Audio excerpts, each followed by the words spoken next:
salón de té. Tu imagen, en medio de aceras desportilladas y el nauseabundo olor de la comida que fritan en la calle, trae consigo algo de lo que esta tierra es. En ella, como en ti, conviven el esplendor y la zozobra. En esta mesa hay varios libros de poemas de Juan Gustavo. Salón de té, su segundo libro, El Tierra de Fuego, inspirado también en Argentina. Y estos libros de ensayo que son absolutamente maravillosos, donde están, pues, por supuesto, sus grandes obsesiones, García Márquez, Mutis, Arciniegas, por supuesto, Borges, y sus grandes amores de toda la vida, como fueron los autores latinoamericanos que los dio a conocer. La noticia de su muerte, pues, me sorprendió. Siempre sorprende la muerte de alguien, y más de un poeta. Y justamente a raíz de esa noticia empecé a pensar de cuál sería el legado de Juan Gustavo para las futuras generaciones, para nuestra generación, por supuesto, y para las siguientes. Y fue extraordinario volver a leerlo, sentir su frescura, su actualidad, su vigencia, su gracia. Y la verdad, yo siempre lo recordaré riendo, con esos comentarios tan agudos, con esos chispazos también muy bogotanos que forman parte de su personalidad, pero también están en su obra.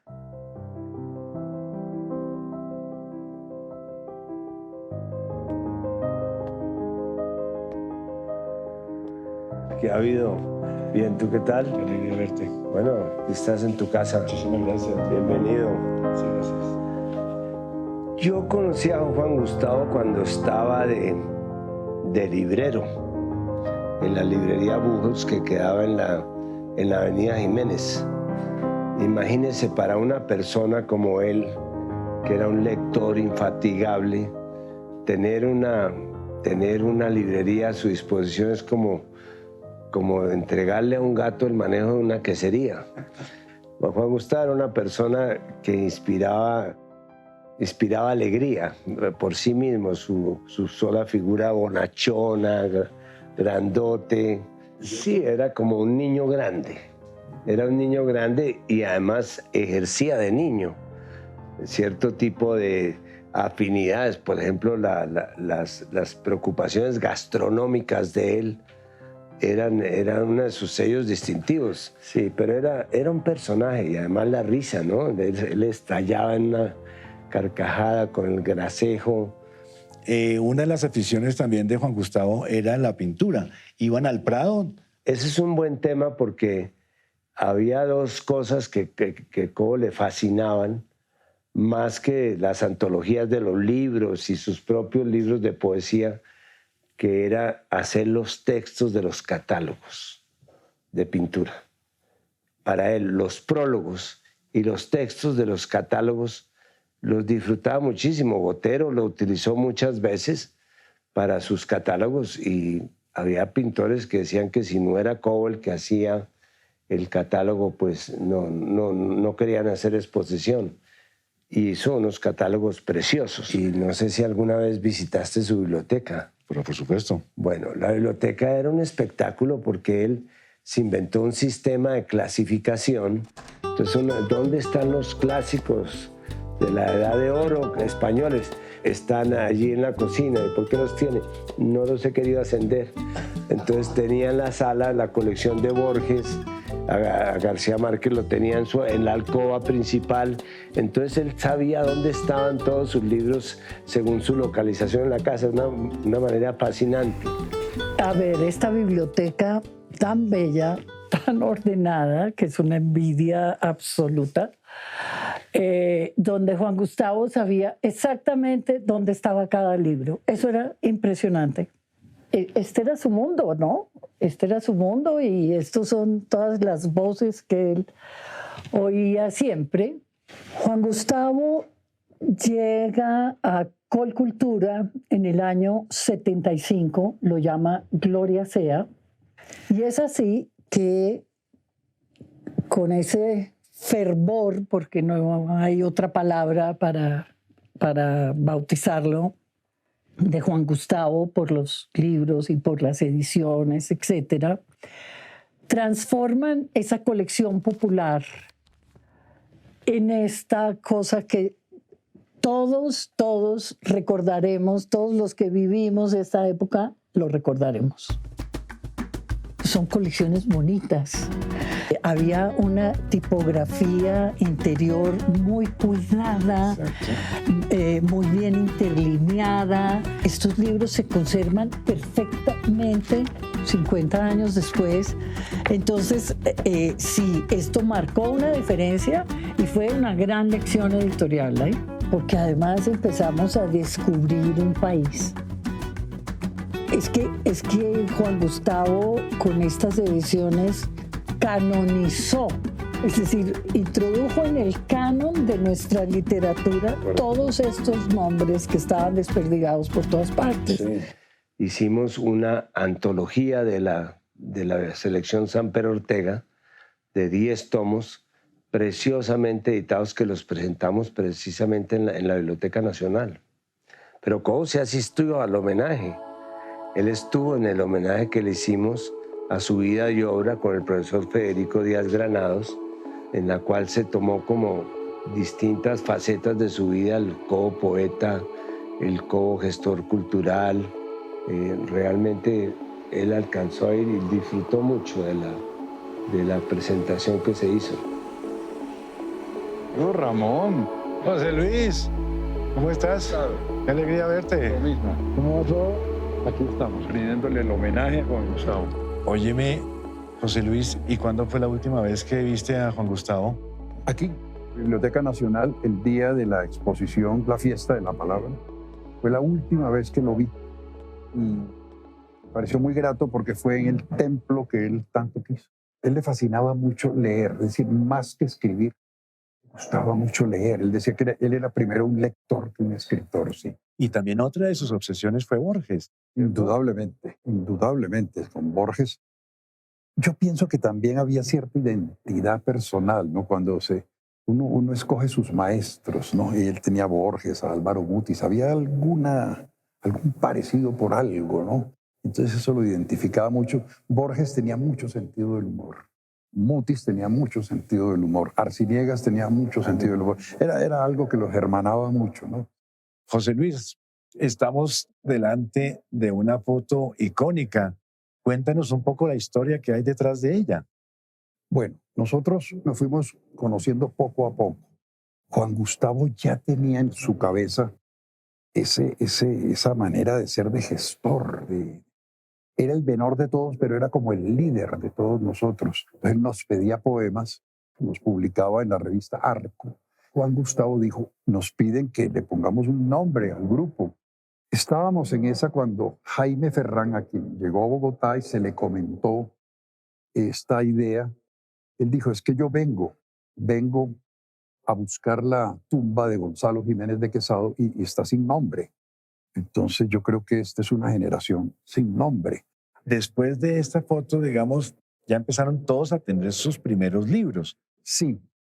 Yo publiqué una plaqueta llamada El Laberinto en 1968. Jaime García Mafla publicó su primer libro también en el 68 y Miguel Méndez Camacho, Los Golpes Ciegos. Sí, ellos son de la generación sin nombre.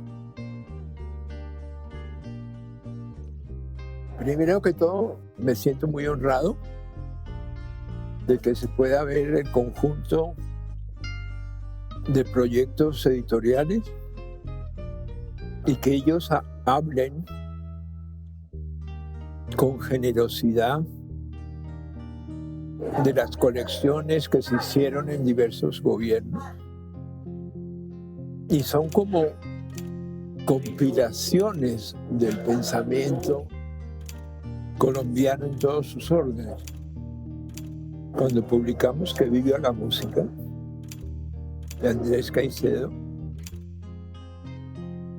se le dio la voz a una generación que no había empezado a hablar. de que prefería la música y el cine a la literatura sola. En el 77 aparece Que viva la música. Hubo un doble sentimiento cuando apareció este libro, porque cuando sale el libro es el día que Andrés Caicedo se suicida.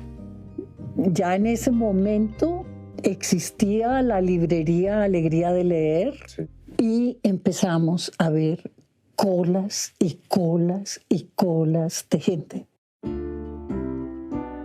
Se integró mucho en nuestra vida personal, a la vida familiar, y creo que allí nació Paloma, que para él fue como una revelación, pues además de su hija Natalia, por supuesto, pero Paloma fue como el centro de una resurrección de Cobo, porque le parecía, todo lo que hacía Paloma le parecía inteligentísimo, le dedicaba poemas. Pues yo leí hace poquito a mi papá, en verdad, yo antes no lo leía, como que me daba vergüenza. Yo no sé, sentía que era como muy íntimo leer sus poemas. Y hay uno que me gusta mucho que se llama como Salón de Té, y dice que está en medio como de aceras desportilladas y del olor como a la comida grasosa de los carritos de la calle. Y como que se me hizo una imagen también muy mía, como de la vida en Bogotá, de vivir entre la pobreza, la injusticia, no sé. Pero que también ahí pues están los amigos y uno se enamora y lee cosas bonitas y le pasa la vida. Y eso se me hizo bonito, y después de leer ese poema como que me imaginaba mucho a mi papá caminando por Bogotá, como cerca de los lugares donde trabajó, en el centro, y disfruto mucho Bogotá. Le tengo con mucho cariño. Siento que es como horrible, pero mía. y me gusta mucho caminar como por Bogotá. Creo que también por eso me gustaron tanto los poemas de mi papá sobre Bogotá, como caminar por la Séptima o por Chapinero. Y bueno, pues aquí en el estudio están, yo creo que sus libros favoritos. Toda esta pared es de Borges. Entonces están los libros de Borges, los libros sobre Borges, las colecciones que editó Borges, pero incluso hay como libros de Borges en japonés y en griego.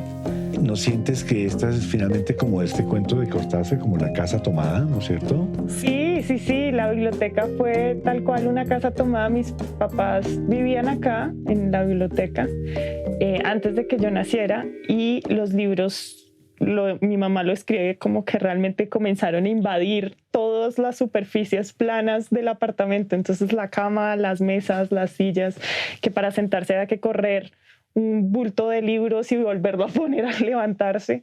Sí, eso sí, se levantaba a las 3 de la mañana. Cuando yo me despertaba y venía acá a la biblioteca, sonaban sus dedos tecleando en la máquina, que suena fuertísimo. Y muy rápido, y siempre con 2 dedos solamente. Wow. Entonces creo que lo que hacía era levantarse muy temprano, trabajar por unas horas, y ya la tarde siempre estaba como desocupado para jugar a la casita y leerme libros y comer. Entonces, aunque hizo muchas cosas, nunca parecía ocupado. Y yo creo que no le gustaba a la gente que parecía muy ocupada y como que trabajaba mucho. Creo que él, sí, como que le parecía mejor tomárselo con calma y tener el tiempo de gozar. Y una persona también tan grande, ¿no es cierto? Sí, gigantesco. Eso es, o sea, que tu papá no pasaba desapercibido en ningún lado. No. Era gigante, pues medía 1,93 m. Cuando me alzaba, que pues yo era más alta que todo el mundo y los podía mirar a todos desde arriba, que era muy bonito también, como un gigante muy bueno, muy bondadoso. Mi papá nunca quiso dejar de escribir a máquina, nunca aprendió a usar el computador. Tenía un computador viejísimo que no sabía ni prender, nunca tuvo correo electrónico, no sabía cómo funcionaba nada de eso. Entonces cuando yo tenía como 14 años o algo así, comencé a pasar todos sus textos. Y entonces mi papá escribía a máquina, hacía correcciones y me lo pasaba a mí.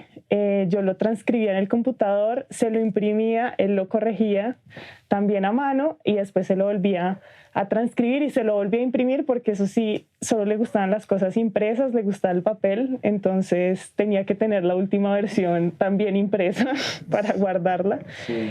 Le encantaba jugar, como divertirse, se divertía mucho con las cosas y era muy infantil de alguna manera también. Le encantaba hacer bromas, como que empezaba guerras de agua y de comida y se subía a los muebles y se bajaba los pantalones, como un espíritu un poco caótico, infantil y divertido, y como que no le importaba mucho hacer el ridículo tampoco, que creo que le permitió gozar mucho de la vida. Ya los libros están ahí. Y ahora lo que quiero es volver a soñar,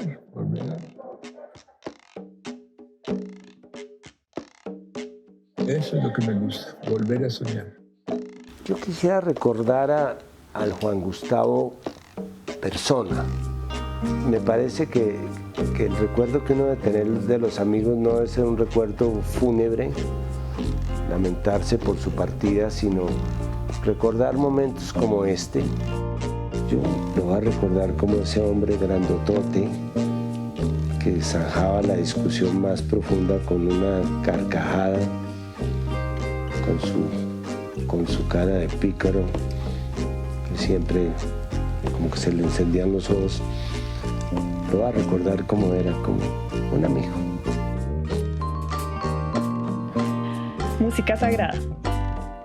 Solo a ti te veo, egipcia, que se desliza de perfil sin rozar apenas la frágil costra de este planeta en llamas. Arrebatada como una vestal que preserva el rito y siembra con cada pie las efímeras estatuas de la gracia. A los 7 años ya eres incondicional servidora de Orfeo y su flauta, pero hay algo demasiado intenso en ese rostro que arde extasiado. La entrega al deber del goce y a ese instante que te vuelve ave. Cabalgas en las ondas armónicas de tu dulce encanto. Nunca nadie te enseñó nada. Ahora flotas por el piso como quien asciende hacia el templo donde la luz también te exalta. Esta ceremonia es sagrada. Semeja la verbena del pueblo y la doncella, la cual ya nada retiene en su girar desbordado. Eres la que baila sola en la playa, la que conjura el rayo, la intercesora que pone en peligro la creación con el relámpago de su ciega mirada. Cada esguince, cada quiebro, cada picardía grave electriza el espacio. Extenuada cae en mis brazos, hija, diosa, música encarnada.